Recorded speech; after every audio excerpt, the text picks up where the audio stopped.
भक्तों, आज हम आपको पितृपक्ष के दिनों में एक ऐसी दुर्लभ जानकारी देने जा रहे हैं जो आपके जीवन की दिशा बदल सकती है। दोस्तों, अक्सर हम सोचते हैं कि हमारी मेहनत क्यों बेकार जा रही है, क्यों पैसा घर में आते ही खत्म हो जाता है, क्यों व्यापार में घाटा हो रहा है, क्यों परिवार में झगड़े, बीमारी और तनाव बढ़ता जा रहा है। तो इसका जवाब एक ही है, पितरों की नाराजगी। दोस्तों, शास्त्र भी कहते हैं कि अगर पितर प्रसन्न हो तो घर में सुख समृद्धि की कभी कमी नहीं होती, और अगर पितर नाराज हो जाएं तो राजा भी भिखारी बन जाता है। यही कारण है कि पितृपक्ष का समय बहुत ही संवेदनशील और महत्वपूर्ण माना गया है। भक्तों, इस बार का पितृपक्ष अपने आप में बेहद ही दुर्लभ और शुभ संयोग लेकर आया है, क्योंकि इस वर्ष पितृपक्ष की शुरुआत भाद्रपद पूर्णिमा के दिन हो रही है और उसी दिन चंद्र ग्रहण का विशेष योग भी बन रहा है। ज्योतिष और धर्म शास्त्रों के अनुसार जब पितृपक्ष की शुरुआत किसी ग्रहण या पूर्णिमा जैसे महायोग में होती है, तब इसका प्रभाव और भी अधिक शक्तिशाली हो जाता है।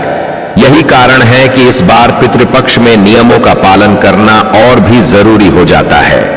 कहा गया है कि इस अवधि में यदि कोई व्यक्ति भूलकर भी अशुद्ध आहार या वर्जित चीजों का सेवन कर लेता है तो पितर अत्यंत अप्रसन्न हो जाते हैं और इसका सीधा असर घर परिवार की समृद्धि और शांति पर पड़ता है। इसलिए भक्तों, इस बार आपको खास सावधानी बरतनी है और इन 3 वस्तुओं का सेवन तो बिल्कुल भी नहीं करना है, वरना पितरों की नाराजगी से घर में कंगाली, संकट और अशांति प्रवेश कर सकती है। प्रवेश के इसलिए भूल से भी यह 3 वर्जित चीज मत खाना, अन्यथा अनहोनी होते देर नहीं लगेगी। आपके पितृ तो आपसे नाराज होंगे ही, साथ में धन की देवी माता लक्ष्मी रूठकर घर से हमेशा के लिए चली जाएगी, क्योंकि दोस्तों, बिना धन के मनुष्य जीवन आसान नहीं होता है। इसलिए आप भी भूल से यह गलती मत करना दोस्तों। जैसा कि आपको मालूम होगा कि पितृपक्ष के इस पावन काल में हमारे पितर धरती पर आते हैं। वे यह देखते हैं कि उनकी संतानें उन्हें कितना याद करती हैं, कितनी श्रद्धा रखती हैं और उनके लिए कौन से नियमों का पालन करती हैं। लेकिन भक्तों, अगर इन दिनों में हमने जरा भी गलती कर दी तो उसका परिणाम बहुत भयंकर होता है। पूज्य गुरु जी ने अभी अभी की कथा में बताया है कि पितृपक्ष में अगर कोई व्यक्ति भूल से भी गलत चीज खा लेता है तो पितर क्रोधित हो जाते हैं, और जब पितर नाराज हो जाएं तो घर की लक्ष्मी रूठ जाती है, ऐश्वर्य छिन जाता है और जीवन में केवल कंगाली और बर्बादी ही शेष रह जाती है। यही वजह है कि धर्मशास्त्रों में पितृपक्ष में कुछ विशेष चीजें खाने की सख्त मनाही है।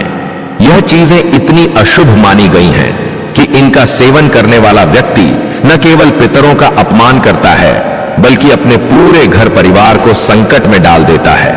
भक्तों, जरा सोचिए, जब हमारी मेहनत से कमाई हुई दौलत अचानक गायब हो जाए, परिवार में क्लेश बढ़ जाए, बीमारी लगातार बनी रहे और संतान सुख में रुकावटें आने लगें, तो क्या हम चैन से जी सकते हैं? बिल्कुल नहीं। और यह सब तब होता है जब पितरों की आत्मा असंतुष्ट हो जाती है। इसलिए भक्तों, आज की इस महत्वपूर्ण जानकारी को पूरा ही देख लेना, तभी आपको सही सटीक जानकारी प्राप्त होगी। क्योंकि पूज्य गुरु जी ने तो साफ साफ कहा है कि हमारा काम तो एक सलाह देने का है। हम आपको एक रास्ता बता सकते हैं, अब आप उसे सलाह को मानो, उसे रास्ते पर चलो, ना चलो आपकी मर्जी। लेकिन जो भी उपाय नियम बताए जाएं, उसको जरूर ही कर लेना, इससे आपका बेड़ा पार हो जाएगा। साथ ही में भक्तों जानेंगे कि इस दिन वह कौन से कार्य हैं जो हमें जरूर ही करना है और वह कौन से कार्य हैं जिन्हें भूल कर भी नहीं करना है। इसी के साथ शुभ मुहूर्त, पूजा विधि, पितरों को प्रसन्न करने के उपाय, संपूर्ण जानकारी आज हम आपको इस छोटी सी वीडियो के माध्यम से देने जा रहे हैं। इसलिए आपको इस वीडियो को पूरा ही देखना होगा, और अगर जानकारी अच्छी लगे तो वीडियो को लाइक जरूर करके जाइएगा। कमेंट बॉक्स में सच्चे मन से लिख दीजिए, जय पितृ देवता नमः। जब आपके पितृ प्रसन्न होंगे तो आपकी समस्त मनोकामना पूर्ण होगी, और जो भी घर में दुख, दर्द, समस्या, तकलीफ है वह हमेशा के लिए समाप्त हो जाएगी। तो चलिए भक्तों, जान लेते हैं कि वह कौन सी वर्जित चीज हैं जिनका उपयोग हमें भूल से भी जाने अनजाने में भी पितृपक्ष के दिनों में नहीं करना है। इससे पहले जान लेते हैं कि पितृपक्ष कब से प्रारंभ हो रहे हैं, कब तक रहेंगे, पूजा कैसे करना है, क्या विधि है, क्या नियम है, संपूर्ण जानकारी।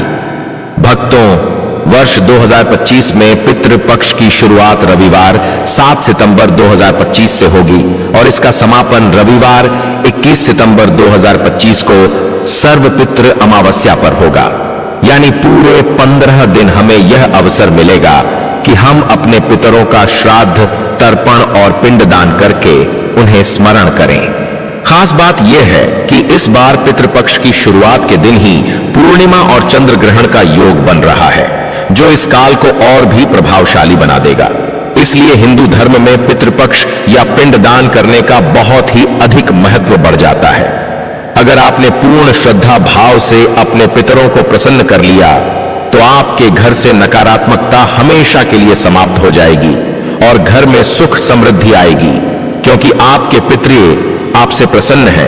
तो चलिए जान लेते हैं कि इस दिन हमें पूजा तो करनी है, प्रतिदिन करनी है पितरों की, लेकिन शुभ मुहूर्त क्या है, क्योंकि शुभ मुहूर्त में किया गया कार्य हमेशा ही लाभ ही प्रदान करता है। तो चलिए जान लेते हैं कि शास्त्र शुभ मुहूर्त को लेकर क्या कहते हैं। शास्त्रों के अनुसार पितृपक्ष में श्राद्ध और तर्पण करने का सर्वोत्तम समय अपराह्न काल यानी दोपहर का होता है। इसमें भी विशेषकर कुतुब मुहूर्त और रोहिणी मुहूर्त सबसे शुभ माने गए हैं। इस समय पितरों को जल, तिल, चावल और पिंड अर्पित किए जाते हैं। 2025 में 7 सितंबर और 21 सितंबर को लगभग दोपहर 12 बजे के आसपास ये शुभ मुहूर्त रहेंगे। इसलिए आप कोशिश करें कि श्राद्ध और तर्पण इसी समय करें। इसी के साथ आपके घर पर ही अपने पितरों के तृप्ति के लिए प्रतिदिन पूजा करना है। अब प्रतिदिन पूजा कैसे करना है यह भी जान लेते हैं, तो पूरा ध्यान लगाकर सुनिएगा, तभी आपको अच्छे से समझ में आएगा। तो चलिए जान लेते हैं कि पितृपक्ष के हर दिन सुबह जल्दी उठकर स्नान करें और शुद्ध वस्त्र धारण करें। घर के पवित्र स्थान या आंगन में कुशासन बिछाकर पितरों की दिशा यानी दक्षिण दिशा की ओर मुख करके बैठें। तिल, कुश और जल मिलाकर तर्पण करें और पितरों का नाम लेकर उन्हें जल अर्पित करें। इसके बाद पिंडदान करें और ब्राह्मणों अथवा जरूरतमंदों को भोजन कराएं। हर दिन गाय, कुत्ते, कौवे और चींटियों को भी भोजन अवश्य दें, क्योंकि इन्हें पितरों का प्रतीक माना गया है। इस प्रकार से आप छोटे छोटे नियम द्वारा पितरों को प्रसन्न कर सकते हैं भी हैं। इस दिन अगर अपने पितरों को आमंत्रित अपने घर पर कर लिया तो आपकी समस्त मनोकामना पूर्ण हो जाएंगे।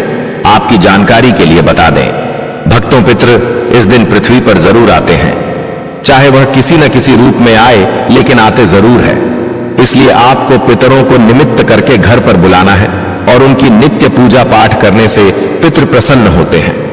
चलिए भक्तों, अब जान लेते हैं उन वर्जित वस्तुओं के बारे में जो हमें पितृपक्ष के दिनों में भूल से भी नहीं खाना है। इसके लिए आपको पूर्ण ध्यान लगाकर यह जानकारी को अच्छे से सुना होगा। चलिए अब हमको बारी बारी से बता देते हैं कि वह कौन सी चीज है। तो सबसे पहली चीज है मांसाहार और मदिरा।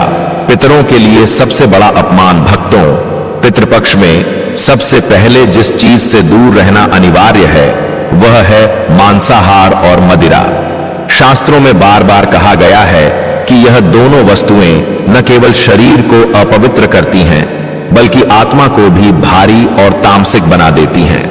जब पितर हमारे घर में आते हैं तो वे चाहते हैं कि उनके वंशज सात्विक और पवित्र वातावरण बनाएं। लेकिन अगर घर में मांस पक रहा हो, मछली तल रही हो या शराब की गंध आ रही हो, तो सोचिए क्या पितर प्रसन्न होंगे? बिल्कुल नहीं, बल्कि यह सब देखकर उनकी आत्मा को गहरा दुख होता है और वे समझते हैं कि उनकी संतान उन्हें सम्मान नहीं दे रही। यही वजह है कि मांस और शराब पितरों की नाराजगी का सबसे बड़ा कारण बनते हैं। इसका असर सीधा जीवन पर पड़ता है। धन की बरकत खत्म हो जाती है, घर में झगड़े बढ़ने लगते हैं और धीरे धीरे परिवार पर कंगाली छा जाती है। इसलिए पितृपक्ष में मांसाहार और मदिरा को पूरी तरह वर्जित कहा गया है। दूसरी चीज है जिसका सेवन हमें भूलकर भी पितृपक्ष के दिनों में नहीं करना चाहिए। प्याज और लहसुन। तामसिक आहार से पितरों की अप्रसन्नता। अब बात करते हैं प्याज और लहसुन की। यह दोनों ही वस्तुएं तामसिक श्रेणी में आती हैं और मनुष्य के अंदर आलस्य, क्रोध और चंचलता को बढ़ाती हैं। जब पितरों के नाम श्राद्ध और तर्पण किया जाता है तो उसका फल तभी मिलता है जब आहार सात्विक और शुद्ध हो। अगर इस दौरान हम प्याज लहसुन का सेवन करते हैं तो भोजन सात्विक नहीं रह जाता। इसका असर यह होता है कि पितर उस तर्पण से संतुष्ट नहीं होते और आशीर्वाद देने के बजाय वे अप्रसन्न हो जाते हैं। भक्तों, ध्यान दीजिए, श्राद्ध का उद्देश्य पितरों को तृप्त करना है, न कि उनका अपमान करना। और प्याज लहसुन जैसे तामसिक पदार्थ पितरों के लिए अपमान का कारण बनते हैं। इसलिए इन दिनों में केवल फलाहार, दूध, घी और सात्विक भोजन का ही प्रयोग करना चाहिए। तिल और बैंगन, तर्पण की वस्तु और अशुद्ध भोजन। भक्तों, तीसरी चीज जो पितृपक्ष में वर्जित है वह है तिल और बैंगन। सामान्य दिनों में यह दोनों ही खाई जा सकती हैं, लेकिन पितृपक्ष में इनका विशेष महत्व है। तिल का प्रयोग शास्त्रों में तर्पण और पिंडदान के लिए किया जाता है। तिल से ही पितरों की आत्मा को शांति मिलती है। लेकिन अगर तर्पण की वस्तु को हम अपने लिए खा लें तो यह पितरों का अनादर माना जाता है। ठीक वैसे ही बैंगन को शास्त्रों में अशुद्ध और अपवित्र बताया गया है। पितृपक्ष में बैंगन खाने से श्राद्ध का प्रभाव नष्ट हो जाता है और पितर असंतुष्ट हो जाते हैं। यही कारण है कि यह दोनों वस्तुएं इस समय वर्जित मानी जाती हैं। कटहल और मसूर की दाल, अशुभ और भारी भोजन। भक्तों, पितृपक्ष में कटहल और मसूर की दाल का सेवन भी नहीं करना चाहिए। मसूर की दाल को शास्त्रों में वर्जित अनाज कहा गया है क्योंकि यह पितरों की आत्मा को अशांति देती है। अगर इस दौरान मसूर की दाल खा ली जाए तो पितर तृप्त नहीं होते और उनका आशीर्वाद मिलने के बजाय श्राद्ध व्यर्थ हो जाता है। वहीं कटहल को भारी और अपवित्र फल माना गया है। यह शरीर को बोझिल बनाता है और मन को अशुद्ध करता है। जब हम पितरों की सेवा कर रहे हों तो आहार जितना हल्का और सात्विक होगा उतना ही पुण्य मिलेगा। लेकिन कटहल जैसे भारी फल का सेवन पितृपक्ष की पवित्रता को नष्ट कर देता है। बासी और खट्टे पदार्थ पितरों को अशांति देने वाले। अब आती है सबसे आम गलती जो लोग अनजाने में कर बैठते हैं, बासी और खट्टे भोजन का सेवन। भक्तों, पितृपक्ष में बासी भोजन को अशुद्ध माना गया है। बासी भोजन से शरीर में विकार उत्पन्न होते हैं और वातावरण भी अपवित्र हो जाता है। पितरों को शुद्धता चाहिए, न कि अशुद्धता। इसके अलावा खट्टे पदार्थ जैसे इमली, आचार, सिरका या खटाई भी इस दौरान नहीं खानी चाहिए। शास्त्र कहते हैं कि खट्टे पदार्थ पितरों की आत्मा को अशांत कर देते हैं। अगर इन दिनों में ऐसा भोजन किया जाए तो घर में क्लेश और विपत्ति का प्रवेश हो जाता है। यही कारण है कि इस अवधि में केवल ताजा और सात्विक भोजन का ही आदेश दिया गया है। तो भक्तों, यह थी वे वस्तुएं जिन्हें पितृपक्ष के पवित्र दिनों में भूलकर भी नहीं खाना चाहिए। ध्यान रखिए, पितृपक्ष केवल एक धार्मिक अनुष्ठान नहीं है, यह हमारे पूर्वजों के साथ हमारी आत्मीयता और कर्तव्य का प्रमाण है। अगर हम इस समय सतर्क रहें, सात्विक आहार लें और श्रद्धा के साथ पितरों का स्मरण करें तो उनका आशीर्वाद जीवन की हर मुश्किल को आसान बना देगा। लेकिन अगर हमने लापरवाही कर दी, गलत आहार ले लिया या शास्त्रों में वर्जित चीजों का सेवन कर लिया तो पितरों का श्राप हमें जीवन भर परेशान कर सकता है। इसलिए इस बार पितृपक्ष में संकल्प लें कि हम हर नियम का पालन करेंगे, पवित्र रहेंगे और अपने पितरों को श्रद्धापूर्वक तृप्त करेंगे। भक्तों, अब तक हमने जाना कि पितृपक्ष में कौन सी वस्तुएं वर्जित हैं, लेकिन भक्तों, केवल यह जानना पर्याप्त नहीं है कि क्या नहीं खाना चाहिए। हमें यह भी जानना जरूरी है कि पितृपक्ष के पावन दिनों में कौन सी वस्तुएं खानी है जो शुद्ध, सात्विक और पवित्र होती हैं। ये वही वस्तुएं हैं जिनसे हमारे पितर प्रसन्न होते हैं, उनका आशीर्वाद मिलता है और घर परिवार में सुख समृद्धि का वास होता है। तो आइए इन्हें विस्तार से समझते हैं भक्तों। पितृपक्ष में सबसे पहली और सबसे महत्वपूर्ण वस्तु है सात्विक अन्न। सात्विक अन्न से तात्पर्य है साफ सुथरे, ताजे और हल्के भोजन से। इसमें गेहूं, चावल, मूंग दाल, अरहर दाल और शुद्ध आटे से बनी रोटियां शामिल हैं। जब इन अन्नों में शुद्ध देशी घी का प्रयोग किया जाता है तो उसका प्रभाव और भी पवित्र हो जाता है। घी को शास्त्रों में देवताओं और पितरों की प्रिय वस्तु बताया गया है। श्राद्ध के समय घी से बनी खिचड़ी, पूरी या हलवा पितरों को बहुत प्रिय लगता है। घी न केवल भोजन को सात्विक बनाता है, बल्कि उसका सुगंधित स्वाद वातावरण में भी पवित्रता का संचार करता है। इसलिए पितृपक्ष में सात्विक अन्न और शुद्ध घी का सेवन अवश्य करना चाहिए। फल और दूध से बनी वस्तुएं पितृपक्ष में फलाहार को अत्यंत शुभ माना गया है। मौसमी फल जैसे केला, अमरूद, सेब, अंगूर, नारियल और अनार आदि शुद्धता और जाते हैं। इन्हें पितरों को अर्पित करने और स्वयं सेवन करने से आत्मा हल्की होती है और मन में शांति का अनुभव होता है। इसी तरह दूध और उससे बनी वस्तुएं जैसे दही, पनीर, छाछ और खीर पितरों के लिए बहुत प्रिय मानी जाती हैं। दूध को संपूर्ण आहार कहा गया है, जो शरीर को शुद्ध करता है और मन को सात्विक बनाता है। जब हम दूध से बनी खीर या दही भात पितरों को अर्पित करते हैं तो उनकी आत्मा प्रसन्न होकर आशीर्वाद देती है। तिल, कुश और जल का महत्व भक्तों, पितृपक्ष में तर्पण करते समय तिल, कुश और शुद्ध जल का विशेष महत्व होता है। तिल को पवित्रता का प्रतीक माना जाता है और पितरों को जल में तिल अर्पित करने से उनकी आत्मा तृप्त होती है। लेकिन यहां ध्यान रखना जरूरी है कि तिल को खाने के बजाय तर्पण और अर्पण के लिए ही प्रयोग करना चाहिए। इसी तरह शुद्ध जल और गंगा जल का सेवन और प्रयोग पितरों को शांति प्रदान करता है। पितृपक्ष में यदि प्रतिदिन स्नान के बाद गंगा जल का छींटा घर में दिया जाए और भोजन में शुद्ध जल का ही प्रयोग हो तो घर का वातावरण पवित्र और ऊर्जावान बना रहता है। सादा दाल, भात और खिचड़ी भक्तों, पितृपक्ष के दिनों में सादा भोजन जैसे मूंग दाल और चावल का भात या खिचड़ी अत्यंत शुभ माना गया है। यह भोजन न केवल पचने में आसान होता है, बल्कि इसकी सादगी में ही सात्विकता छुपी है। जब पितरों के लिए श्राद्ध किया जाता है तो मूंग दाल की खिचड़ी और दही भात का विशेष महत्व होता है। माना जाता है कि यह भोजन पितरों को तुरंत तृप्त करता है और वे प्रसन्न होकर वंशजों पर कृपा बरसाते हैं। गुड़, शहद और मीठे व्यंजन, मीठा हमेशा से प्रसन्नता और सौहार्द का प्रतीक रहा है। पितृपक्ष में गुड़, शहद और शुद्ध चीनी से बने व्यंजन जैसे हलवा, खीर और लड्डू बनाकर पितरों को अर्पित करना अत्यंत शुभ होता है। गुड़ को शुद्धता और ऊर्जा का प्रतीक माना गया है, वहीं शहद को अमृत के समान पवित्र बताया गया है।